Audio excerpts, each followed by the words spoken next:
आखिर अमेरिकी विदेश मंत्री के दौरे को इंडस्ट्री कैसे देख रही है, वो किन मुद्दों पर समझौता चाहती है, इस सब पर बात करने के लिए अब हमारे साथ जुड़ रहे हैं गोदरेज इंडस्ट्रीज के चेयरमैन अधी गोदरेज। गोदरेज साहब, बहुत स्वागत है आपका कैपिटल रिपोर्ट में।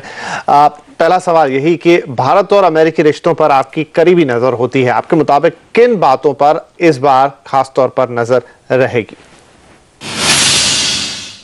मैं समझता हूं कि यूएस फॉरेन सेक्रेटरी की विजिट काफ़ी इम्पोर्टेंट रहेगी, क्योंकि काफ़ी इश्यूज है यूएस के साथ, खास करके आईटी इंडस्ट्री में।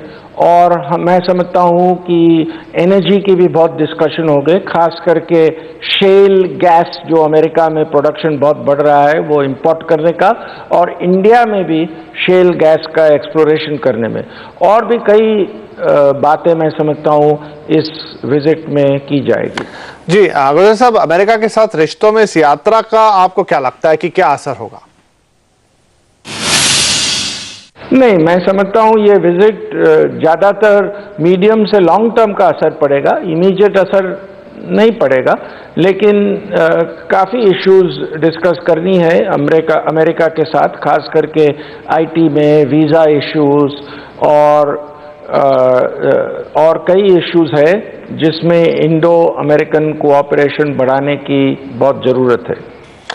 जी गोदरेज साहब, कुछ घरेलू बातें कर ली जाए, घरेलू दिक्कतों के बारे में। रुपए की कमजोरी को लेकर सब बड़े परेशान है, बाजार और कॉर्पोरेट्स के लिए एक बड़ी चिंता बनकर उभरा है। आपके मुताबिक रुपए की गिरावट को रोकने के लिए क्या किया जाना चाहिए?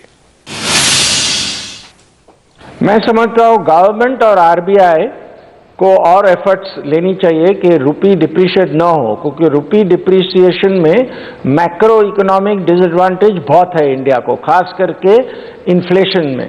और गवर्नमेंट ने अनाउंस भी किया है कि वो और आरबीआई सब स्टेप्स ले रहे हैं कि रुपी ज़्यादा डिप्रिशिएट ना हो, और मैं समझता हूँ कि इस स्टेप्स जल्दी से जल्दी अनाउंस हो गए, खास करके एफडीआई लिबरलाइजेशन का, और इससे मैं समझता हूं कि रुपी वापस थोड़ा अप्रिशिएट हो सकता है।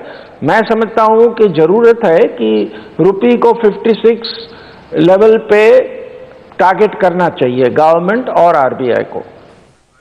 जी गोदरेज साहब, सरकार बात करें तो खास तौर पर वित्त मंत्री और प्रधानमंत्री बड़े पैमाने पर आर्थिक सुधारों की बात कर रहे हैं, क्या वो जमीनी हकीकत बन पा रहे हैं या बन पाएंगे, क्या लगता है आपको? नहीं, थोड़ी इम्प्लीमेंटेशन जरूर हुए। सीसीआई जो प्राइम मिनिस्टर चेयर करते हैं उसने काफ़ी प्रोजेक्ट क्लियर किए हैं, और भी करना चाहिए, और भी प्रोजेक्ट्स को परमिशन देने में जल्दी से जल्दी डिसीजन लेने चाहिए। Generally ease of doing business जो इंडिया में कभी बहुत ऊंची स्थिति नहीं थी, वो थोड़ी घट गई है, और मैं समझता हूँ गवर्नमेंट जो इस पे ध्यान देगी तो बहुत अच्छी तरह सॉल्व कर सकेगी। लेकिन जो मैं समझता हूं कि जो रिफॉर्म्स गवर्नमेंट एडमिनिस्ट्रेटिवली कर सकेगी वो मैं समझता हूं कि आते 2 महीनों में इम्प्लीमेंट कर देगी। लेकिन कई रिफॉर्म्स ऐसे हैं जैसे कि जीएसटी, वो सबसे महत्वपूर्ण रिफॉर्म है, वो पार्लियामेंट पे जाने पड़ेगा। अनफॉर्चुनेटली मैं देखता हूं कि पॉलिटिकल कोऑपरेशन इकोनॉमिक एजेंडा पे अच्छा नहीं हो रहा है।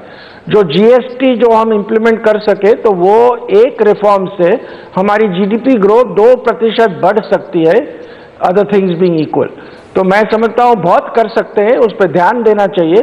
गवर्नमेंट समझ गई है, करने की प्रॉमिस दे रही है। मैं आशा रखता हूँ कि आते 2-3 महीनों में इम्प्लीमेंटेशन भी उसका हो सके।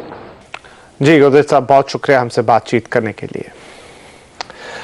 और एक और वक्त का ब्रेक हो गया। ब्रेक के बाद कमोडिटी बाजार में सालाना